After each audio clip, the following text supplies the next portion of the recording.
que vocês estão? Professora Maiara aqui falando mais uma vez com vocês. E hoje a nossa aula será aí sobre a ocupação do Oriente e da África Ocidental. Tudo bem? Nós vamos falar então a nossa aula aí em relação aos portugueses, ao contato dos portugueses com a África, tanto oriental quanto ocidental, as formas aí de trabalhos comerciais, políticos, econômicos e até mesmo religiosos na região. Mas para antes isso acontecer, nós veremos aí o Tratado de Tordesilhas, que foi um tratado entre a Espanha e Portugal para a divisão de terras, né? Divisão de terras que inclui principalmente aí o nosso continente, o continente americano, tudo bem? E veremos então a chegada dos portugueses tanto na América quanto na África e na Ásia, tudo bem? E aí vocês vão entender aí porque, por exemplo, o nosso país é um país predominantemente católico. Vocês vão entender então por que é um país tão religioso. Porque a América em si, se vocês forem conhecer, por exemplo, a Espanha, a Argentina, o México principalmente, porque são regiões tão católicas, porque a América em si deixou aí o catolicismo tão predominante, né? Vocês vão entender isso na nossa aula, tudo bem? Então vamos começar nossa aula agora já? Espero vocês!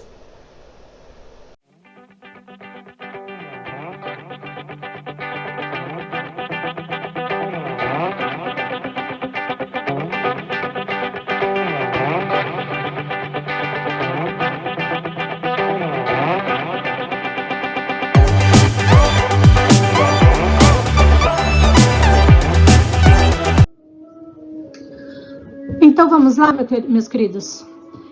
Para começar então essa ocupação do Oriente na África Ocidental, a primeira coisa que nós devemos aí tratar então é falar um pouquinho sobre o Tratado de Tordesilhas e depois nós vamos falar sobre a chegada dos portugueses à América, à África e também à Ásia, tudo bem?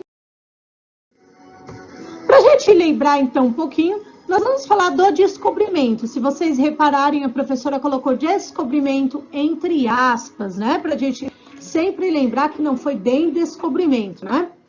Mas vamos lá, então. Para a gente ter uma noção, antes dos portugueses chegarem aqui no Brasil, gente, já existia por volta aí de 4 milhões de pessoas.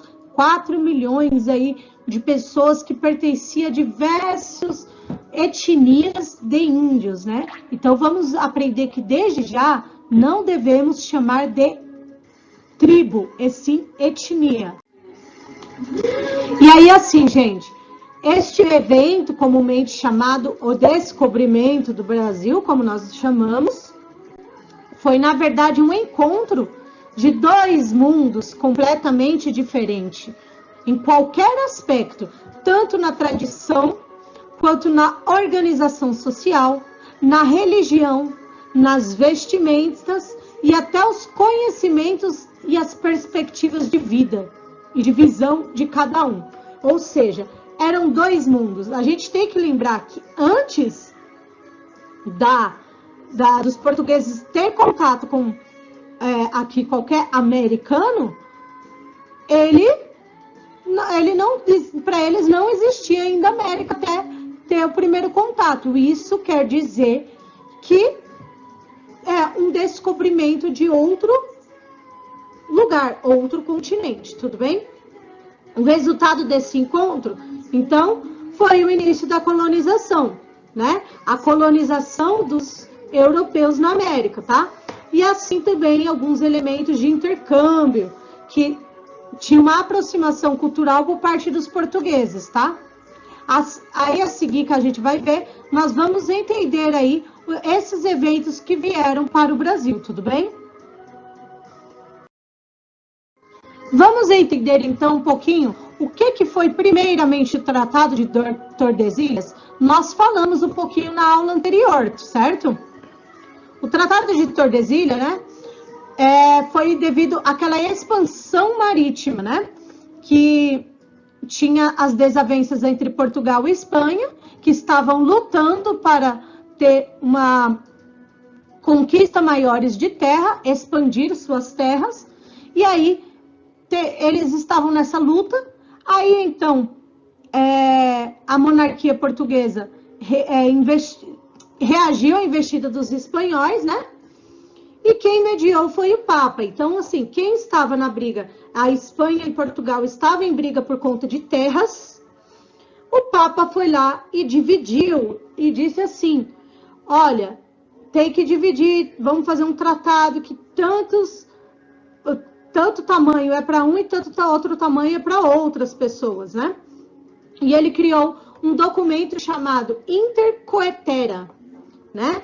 Que esse Inter Coetera quer dizer que as terras seriam divididas, tá? E ambos os países teriam que levar a fé cristã para essas terras. Ele falou: ó, nós vamos dividir os países, eu ajudo vocês, tudo vai ser de vocês, mas vocês terão que levar a fé católica para todo mundo. É isso mesmo que vocês ouviram. Teria que qualquer lugar que fosse, os espanhóis e portugueses teriam que levar a fé católica.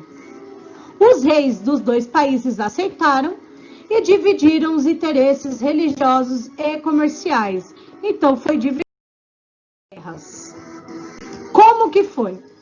A bula desmarcou o território que pertencia aos reinos da seguinte forma: a partir de 100 léguas a oeste da ilha de Açores e Cabo Verde, todas as terras seriam de responsabilidade espanhola e todo o resto a leste seria da responsabilidade portuguesa. Então, olha no mapa aí como que vocês estão vendo. Reparar perto da África, na parte de cima, vocês conseguem ver o Cabo Verde, tá vendo? Este Cabo Verde contaria daí em diante 100 léguas, e essas 100 léguas seria adiante aí da Espanha. E as 300 e as outras, o restante, seria do Brasil. Nesta divisão, olha só o que foi do Brasil. Se vocês repararem, a gente tem uma visão do nosso país, vamos lembrar do mapa do nosso país? O Brasil é um pouco maior do que isso daí. Então, ainda parte do Brasil pertencia aos espanhóis.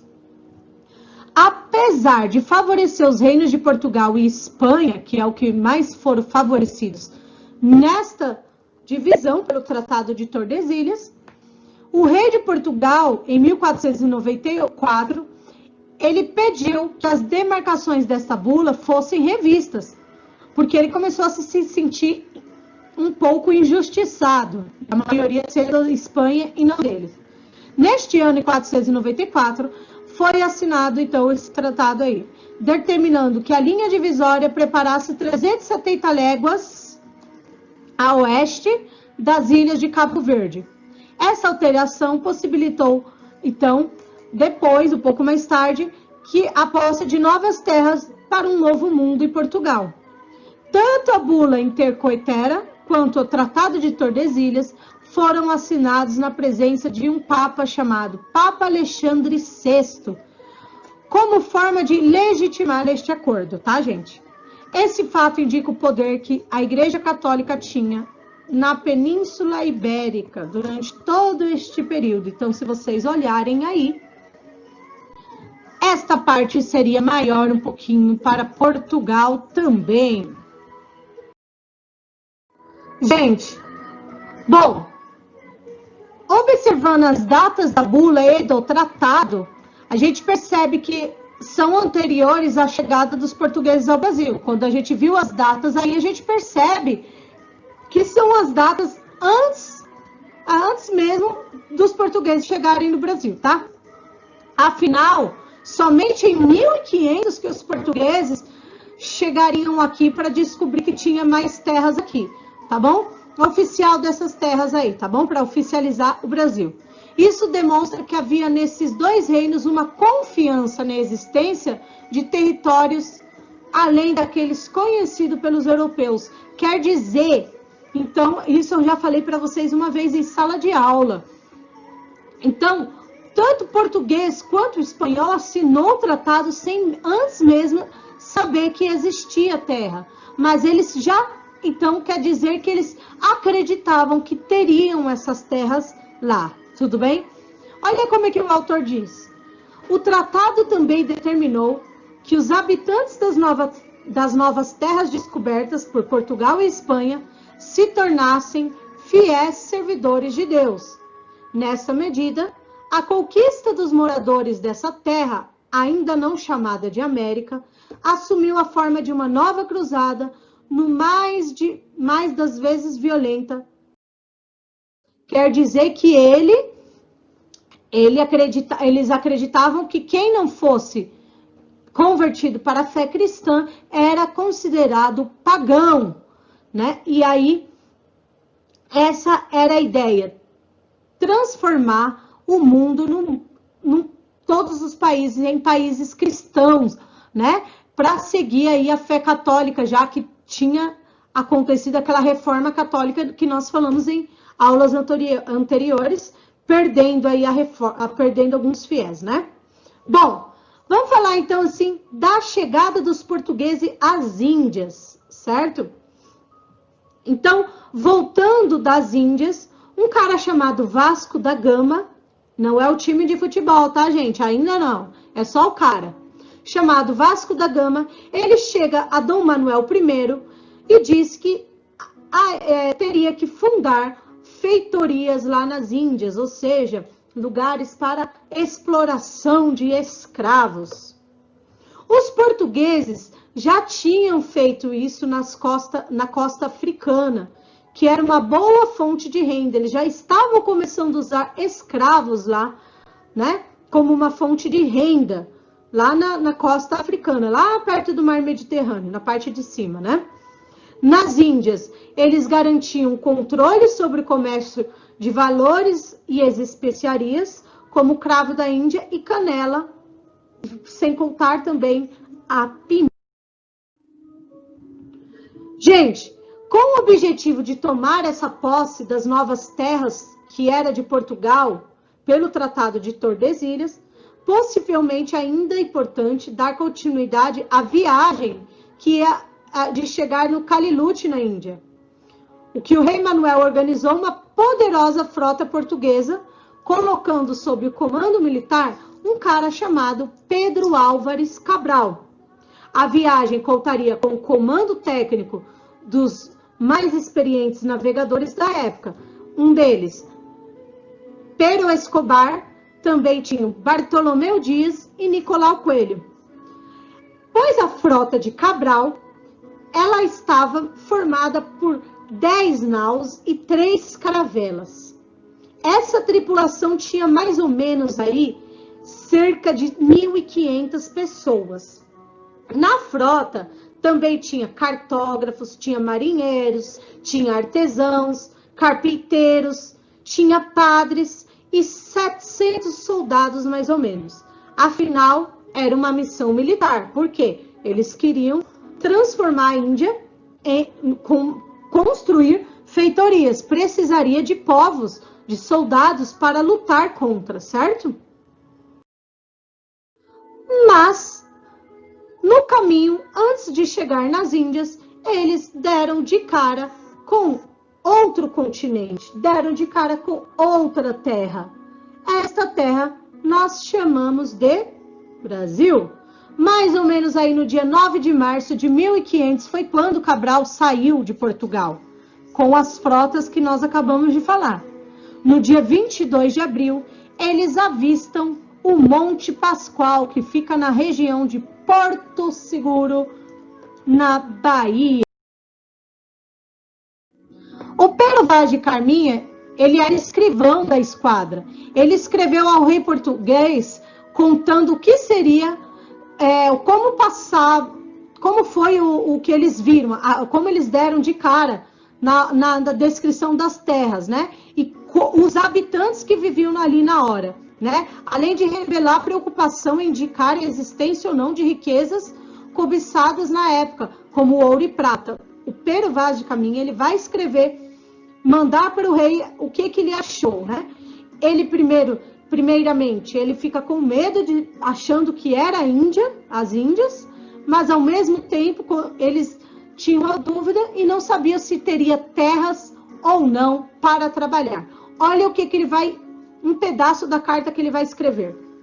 Senhor, posto que o capitão-mor dessa vossa frota, assim como os outros capitães, escrevem a vossa alteza sobre a nova da descoberta dessa vossa terra nova, que ora nesta navegação se achou, não deixarei também de dar conta disso a vossa alteza, assim como eu, melhor puder, ainda que, para bem o que contar e falar, o saiba pior que todos fazer.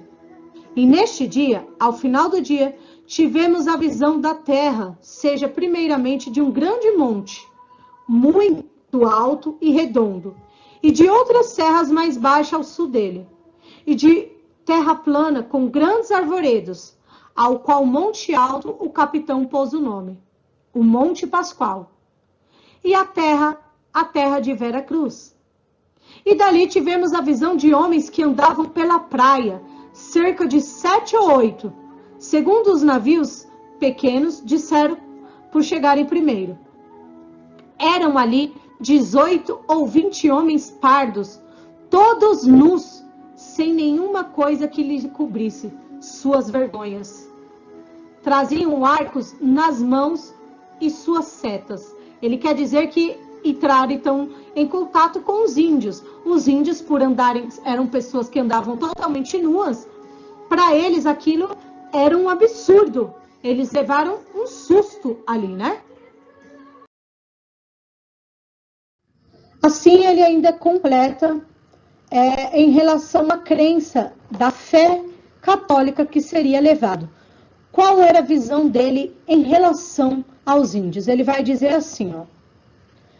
Parece-me gente de tal inocência que se homem os entendesse a ele, a nós, seriam logo cristãos, porque eles não têm, nem entendem em nenhuma crença, segundo parece. E, portanto, se os degredados que aqui hão de ficar, aprenderam bem a sua falta e os entender, não duvido que eles, segundo a santa intenção de vossa alteza, se hão de fazer cristãos e crerem na nossa fé, a qual praza o nosso Senhor que os traga, porque certo esta gente é boa e de boa simplicidade. Eles não lavram, nem criam, nem a boi, nem vaca, nem cabra, nem ovelha, nem galinha, nem outra nenhuma animaria, que costumada seja viver dos homens. Nem comem senão desse inhame, que aqui dá muito, e dessa semente e frutos que terra e as árvores de si lançam. E com isto andam tais e tão rijos e tão nédios, que ou não somos nós tantos, com quanto trigo e legumes comemos. E segundo o que a mim e a nós apareceu, a esta gente não lhes falta outra coisa para ser toda cristã, senão interdei-nos, porque assim faziam aquilo que nos viam fazer, como nós mesmos, por onde nos apareceu, a todos que nenhuma idolatria nem adoração têm. E bem creio que se a vossa alteza que mandar, quem mais entre eles devagar ande, que todos serão dirigidos ao desejo de vossa alteza. E por isso, se alguém vier, não deixe logo de vir clérigo para batizar, porque já então terão mais conhecimento da nossa fé. Ele quer dizer que os índios eram praticamente puros de religião. Os índios não sabiam o que era religião. Isso facilitaria para os portugueses levar a fé cristã para estes índios e então transformar o Brasil em um país católico. Ele envia esta carta para que o rei mandasse logo os outros aí bispos, papas, para que pudesse participar da catequização destes índios. Tudo bem? A primeira coisa que os navegadores fizeram ao chegar nas terras brasileiras foi construir uma cruz nessas novas terras. Assim, eles asseguravam a posse das terras por ordem de Cristo e o poder do rei. Esta cruz, gente, existe até hoje. Para quem foi em Porto Seguro, tem uma região lá que vocês podem ver. E colocando essa cruz, afirmaria de que o poder era do rei de Portugal, caso chegasse outras pessoas. E afirmaria que aqueles povos seriam catequizados para ser católicos. O Brasil entra, então, para a história da Europa.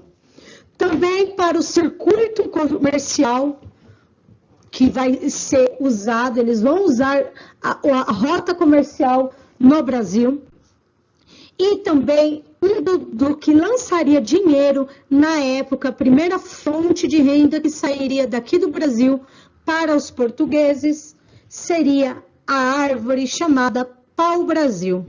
Tudo bem? Com esses presentes, o rei de Portugal tinha a intenção de obter a permissão do Samorim para a instalação de uma feitoria. Porém, os portugueses foram duramente atacados por árabes e hindus. O ataque não fora sem motivo, pois o objetivo de Cabral era garantir a Portugal o monopólio do comércio de canela e pimenta, há séculos pertencentes aos árabes. Então, tudo que eles queriam, colocar uma feitoria lá nas Índias, eles simplesmente foram reprimidos. E isso foi uma das motivações para ajudar aqui, fazer feitorias aqui no Brasil. Tudo bem?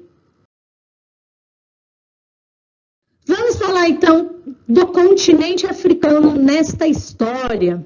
A primeira coisa que vocês devem saber é que a viagem para as Índias no continente africano ficou cada vez mais conhecida. Então, conforme eles atravessavam o continente por baixo, lembra que eu falei para vocês nas outras aulas anteriores, de que eles iriam para baixo, eles iam dar volta pela África para chegar nas Índias, né? Então, a primeira viagem para as Índias, eles perceberam que o continente africano era maior do que eles pensavam. O norte da África já era conhecido por conta do Egito, do Marrocos, já que as rotas comerciais já existiam ainda no mundo antigo.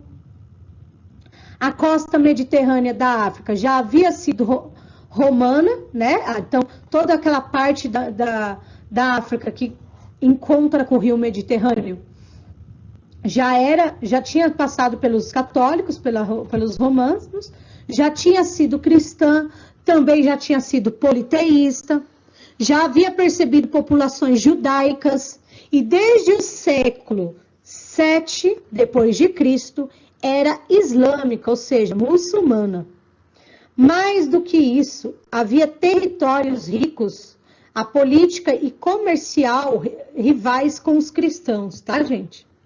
E o fato de os europeus praticamente desconhecer o Oceano Atlântico e Índico também tornava os territórios banhados por essas águas quase inacessáveis a eles. Por isso, entre o norte africano e a região central e sul, o continente havia um deserto do Saara, local de trânsito complicado para quem vivia na Europa, tá, gente? Então, eles nunca tinham dado volta, o Oceano Atlântico e Índico era algo desconhecido para eles, era tudo novo, tá? Então, era tudo, como era tudo novo, né? Eles conheciam só aquela parte lá de cima do norte da África até o sul do Saara, na metade. África subsaariana, né? Que é lá do Saara, né? Vamos lá ver um pouquinho, falar disso? Como eles não conheciam o centro-sul da África, ou seja, o centro da África, a metade da África e o sul, os portugueses começaram, então, a estudar essa geografia do continente, tá? E o continente, os contatos entre os portugueses e os africanos foram diferentes, porque lá no deserto do Saara tinha um modo de viver diferente dos povos que era já no meio do Mediterrâneo, tá? E ao sul do Saara existiam diversos ambientes, como florestas, savanas, tinha vários desertos. Essas variedades aí fez com que os homens se adaptassem de maneiras diferentes por todo o continente. E isso cria uma sociedade não igual como as outras. Cada região da África, os seus povos tinham maneiras diferentes para se comportar, e também existia uma grande quantidade de rios, savanas, floresta, todos os lugares com ocupação. Então, em nenhum lugar tinha alguma coisa que não existia ninguém, né? Nenhum europeu conhecia essas outras regiões. Também tinha aqueles lugares com populações que não tinham reino e império, e viviam só de cultivo cereais e grãos. Tipo, não tinha rei, não tinha um imperador para eles. O rio Congo, por exemplo, assim como as florestas de savanas, abrigava as populações sedentárias que se organizavam em aldeias, onde o trabalho era distribuído com base da hierarquia social.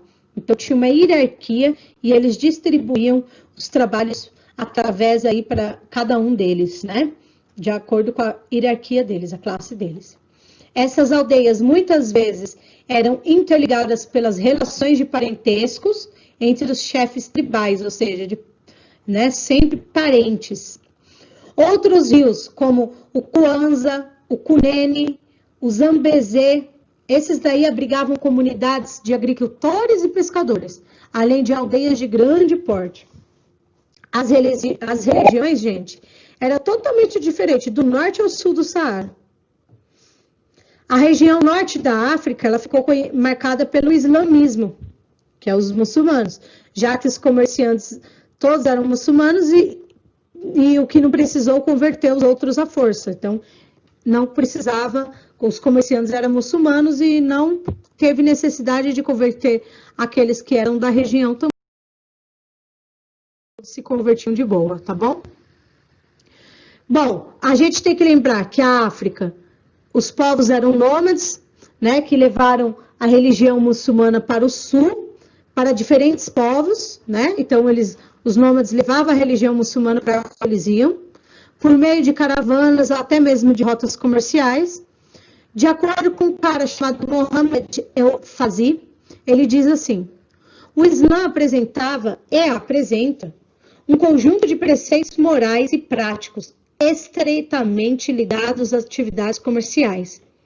Este código moral ajudava a sancionar e controlar as relações comerciais e oferecia aos membros dos diferentes grupos étnicos uma ideologia unificada, que atuava em favor de segurança e do crédito, duas das condições essenciais para a existência das relações comerciais entre parceiros comerciais distantes entre si. Então, ele quer dizer aí que tentava levar a fé deles através do comércio, né? Por onde eles iam. Eles ofereciam a vários grupos essa fé. Mas, conforme os portugueses iam avançando a costa africana, eles perceberam que não tinham muçulmanos, e muito menos contato com eles.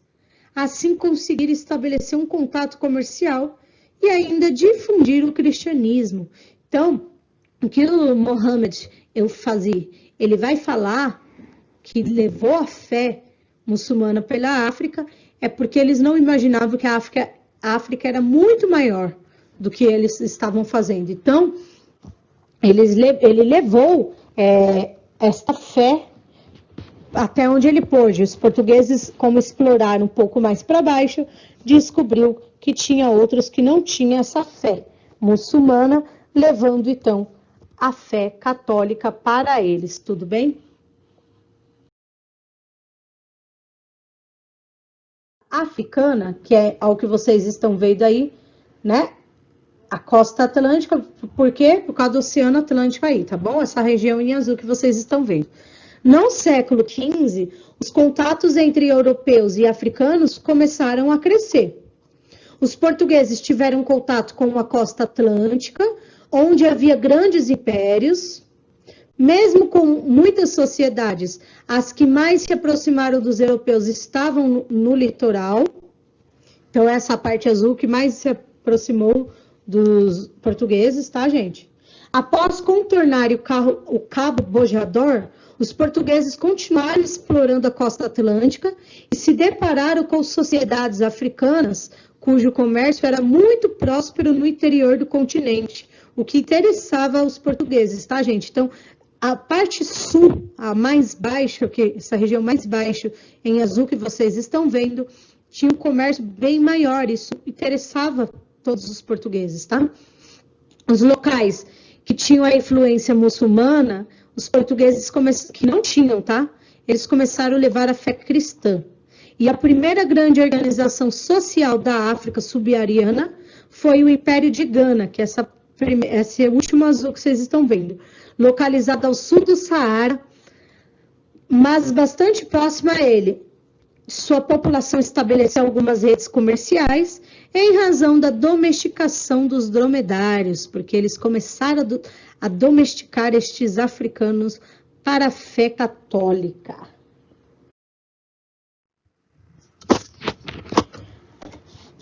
Com a decadência de Gana, surge o Império Mali. Ficava perto ali do rio Níger. Era rica em ouro essa região. Eles expandiram o islamismo. Eles dispunham ensinos e possuíam bibliotecas, esse Império do Mali. O Império caiu por volta do século XVI para surgir o Império Songhai. As relações comerciais do Império Songhai estendiam-se pelo Sudão, Marrocos e pelo centro africano. Também comerciaram com islâmicos e com os portugueses, que apontavam na costa atlântica também, tá, gente? Portugal usou a região para fazer comércio de ouro e escravos. Ouro para a Europa e escravos para a América. Então, Portugal começa a transformar isso, né? Vamos mandar o ouro que a gente acha aqui para Portugal e vamos pegar esses homens para trabalhar na América como escravos para a gente. E eles, então, constroem as feitorias que duraram. A costa índica africana. Diferente lá do Atlântico, o lado oriental da África tinha uma relação comercial diferente para os portugueses, pois o envolvimento com eles era mais pela fortaleza, a política, econômica e até cultural. Eles não usariam os escravos, os homens, para serem escravos, mas eles usariam a região para fazer fortalezas. Olha como é que fala aqui no texto. Quando nos primeiros séculos da nossa era, os bantos começaram a se espalhar pelas praias do Índico, ali já existiam, sobretudo, nas ilhas ligadas à terra firme, os pequenos entrepostos comerciais onde vinham navios de nações distantes, romanos, árabes e persas. Vinham esses barcos buscar incenso, marfim, carapuças de tartaruga, chifres de rinocerontes, peles de pantera. E traziam para as trocas lanças, adagas e machados de ferro, tecidos de algodão, vidros, vasos de cerâmica e mel extraído de uma cana. O açúcar, que já figurava na lista de mercadorias do periplo do mar Eritreu, o Mar Vermelho em toda a região nordeste da África até a Índia. O comércio entre a Zânia, região próxima da atual África do Sul, e o norte de Madagascar era antigo. Com as trocas, colonos da cidade-estado no litoral africano, negros islamizados, mulatos ou um outro árabe, persa ou indiano, devem ter sido incentivados a fundar entrepostos nas ilhas de Comores, onde provavelmente já viviam indonésios, mestiços de indonésios E, ou seja, em outras palavras, né, para os europeus, essa região, gente, era uma região muito importante, porque era mais próximo das Índias, o que facilitava para abastecer os navios e suprimentos dos produtos. O local que era mais benéfico, que era o melhor, foi Moçambique, pois os portugueses conseguiram lá ótimos contatos. Se vocês olharem ilha de Moçambique aqui abaixo de Nacala, tá bom? O território tinha briga entre a religião muçulmana e a religião local. Aí os portugueses chegam com a fé católica e deixam a religião local e muçulmana para lá, deixando só sendo exclusiva a católica. Os portugueses usaram a região também para construir as fortalezas e garantir o local, já que tinha tantos árabes tentando tomar aquele lugar. Os católicos foram lá, criaram fortalezas na região. Aí então vem a parte da escravidão, gente. Aos poucos, os europeus dominaram então a África. Eles começaram a fazer trocas de ouro, de marfim, pimenta e principalmente de escravos. Vale ressaltar também que, além dessas trocas, que alguns lugares gostavam muito de tabaco. Então, eles enviavam tabaco para essa região em troca de escravos. Dessa forma, fortaleceu então a mão de obra para o continente americano. A escravidão não era coisa nova. A gente estuda a escravidão lá da Grécia Antiga, do Egito, não é verdade? A gente já estuda. Mas esse tipo de escravidão, ela ficou mais forte no século XVI, porque os escravos começam a ser comercializados. A gente estudava antigamente a escravidão de pessoas que viravam escravos por conta de dívidas com terras, né? Entre outras coisas, né? Mas essa época, então, vai ficar pior, porque estes escravos serão tratados como simplesmente um objeto. Olha como é que o cara vai dizer aqui, ó. Muito antes do tráfico de escravos sob o controle dos europeus, o continente africano já estava exaurido em razão do comércio negreiro. Os dois grandes caminhos desse comércio eram as caravanas transarianas e o porto do Oceano Índico em direção ao Oriente Médio e à Índia. Enquanto produtos de luxo, os escravos são empregados na corte. Os homens como eunucos e as mulheres como dançarinas ou concubinas. O comércio urbano de alimentos é exercido por escravas que, além disso, podem ser forçadas a trabalhar na agricultura. Com o efeito da região sub-israeliana, havia igualmente grandes plantações escravagistas, cultivadas por escravos, comprados individualmente. Nesse território existiam paralelamente tribos subjugadas a uma servidão coletiva. Os estados muçulmanos do Mali, do Songhai, e os estados Hausa, que desenvolveram entre o século X e XV, eram estados guerreiros, cujo poderio repousava na captura de pessoas escravizadas, redistribuíam entre as grandes famílias nobres e revendidas a traficantes árabes. A partir dessas rotas é que o europeu, desviando-a em benefício próprio ou inserindo-a como intermediário, vão aparecer progressivamente, em seguida impor seus preços e condições. Pois é, gente, o que isso quer dizer? É que a escravidão na África não era nada novo. Os muçulmanos também já praticavam esse tipo de ato. Mas com a chegada dos portugueses foi novo, com várias rotas. A organização acabou crescendo e aí começou o tráfico, que durou por 4 séculos. E Portugal ficou em um patamar alto no mercado internacional. Já que começa o tráfico, já que eles começam a comprar escravos e vender escravos, como o escravo ele acaba virando um objeto, Portugal foi um dos países que mais se destacou no mercado internacional pelas vendas de escravos. Vocês conseguem imaginar um país ficando mais rico que que todos os outros países, porque vai comercializar pessoas?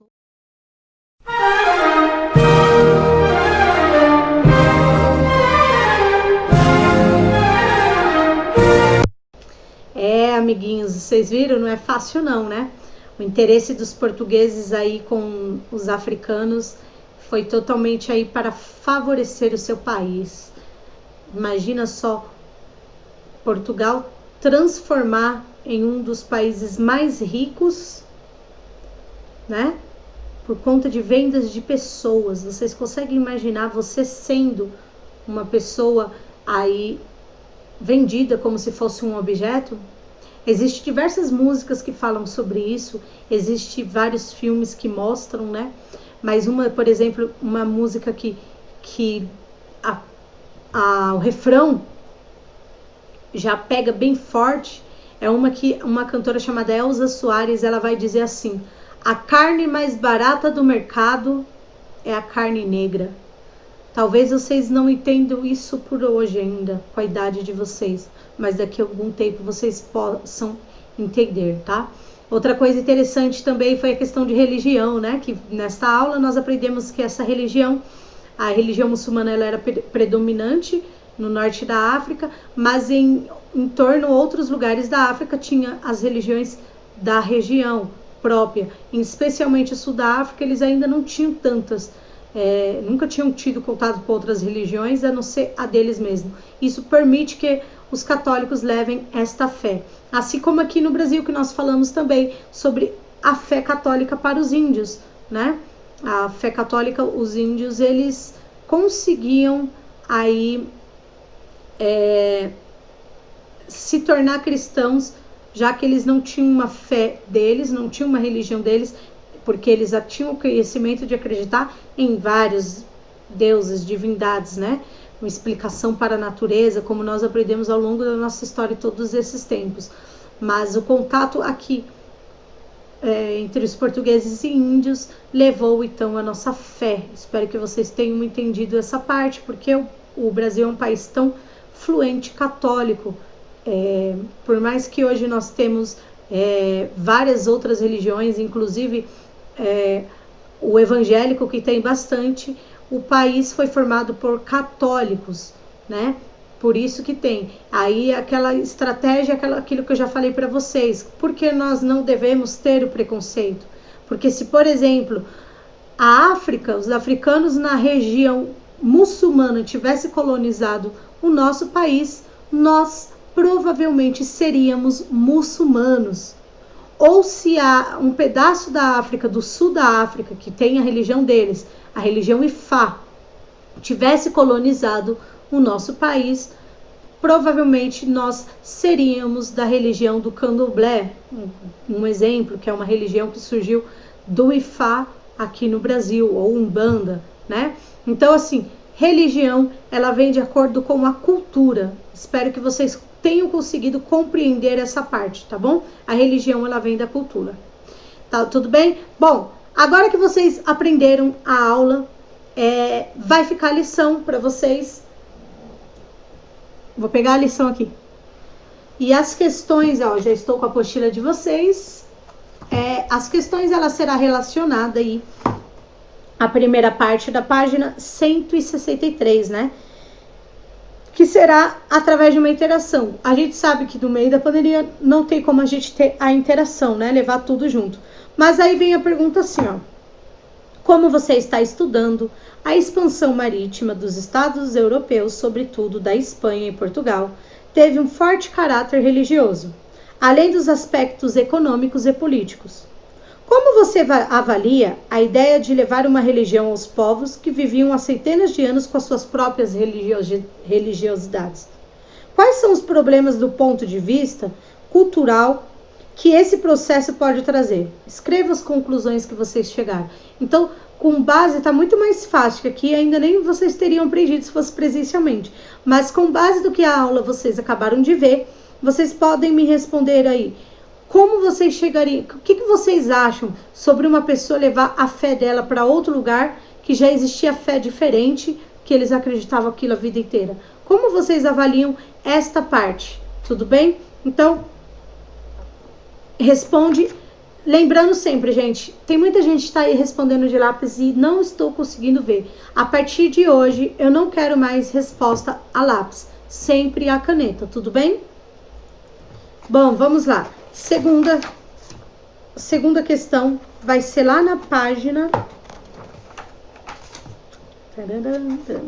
Tem poucas questões para alegria de vocês, né? Página 169, desenvolver e aplicar. Vocês vão ver aí que tem um pequeno texto, né? E este pequeno texto, ele vai fazer uma referência a um processo de descobrimento da história africana, construído com muitos preconceitos. Aí vocês vão ter que citar o nome de alguns países africanos na atualidade, tá? Como tá aí no texto. Você acha que as imagens sobre a África ainda são carregadas de preconceito? Vocês acham que as pessoas ainda têm muito preconceito em relação à África hoje, né? Se alguém falasse, a gente sempre vê escutando alguém falando, eu vou para Paris, eu vou para não sei aonde, né? Se alguém fala, eu vou para a África, vocês acham que as pessoas ainda se comportam mal, né? Escrever a resposta no caderno e me enviar. Lembrando sempre também, gente, conforme quando vocês forem enviar as respostas, mandar a foto, manda lá, vamos supor aqui, eu vou colocar a resposta, vou usar aqui. Coloca o nome e número de vocês no início, tá vendo aqui? Coloca no início. Antes de responder, já escreve a caneta lá, nome, número, para a professora também conseguir identificar, porque às vezes vocês mandam para mim um e-mail que não é seu, é do seu pai, e aí como é que eu vou saber quem é, né? É sempre bom, ou é porque o e-mail é diferente, então manda com nome e número, tá? Para eu saber quem é, para ter nota. Tem gente que vai ficar sem nota desse jeito.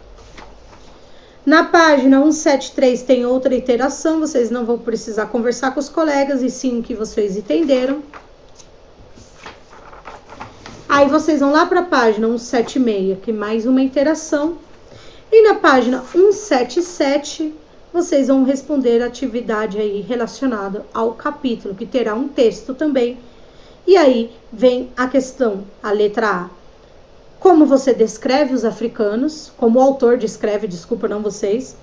B. Por que o autor descreve pessoas com aparência de animais? C. Que impressão o autor transmite de Tombouctou? E D. De Jané? Como essa impressão pode relacionar o texto na atualidade da unidade? E letra D. Como a descrição das riquezas e do comércio africano se relaciona com os interesses europeus do século XV? Vocês vão descrever essas partes aí, a caneta, e me enviar, tudo bem? E claro, na página 178, vocês vão preencher essa parte bonitinha aqui, tudo bem? Esta é a nossa atividade, não esqueçam, envio para o meu e-mail, tá? Provavelmente semana que vem nossa aula será online, né? Vai ser através de live, então vou ter contato diretamente com vocês para a gente conseguir continuar nosso assunto de boa, tá? Muito obrigada pela nossa aula de hoje. Não se esqueçam de colocar o nome e número lá nos comentários do YouTube para a gente conseguir ter uma noção de quem está assistindo, quem não está e até qual momento está assistindo, tudo bem? Beijos, até a próxima aula, tchau!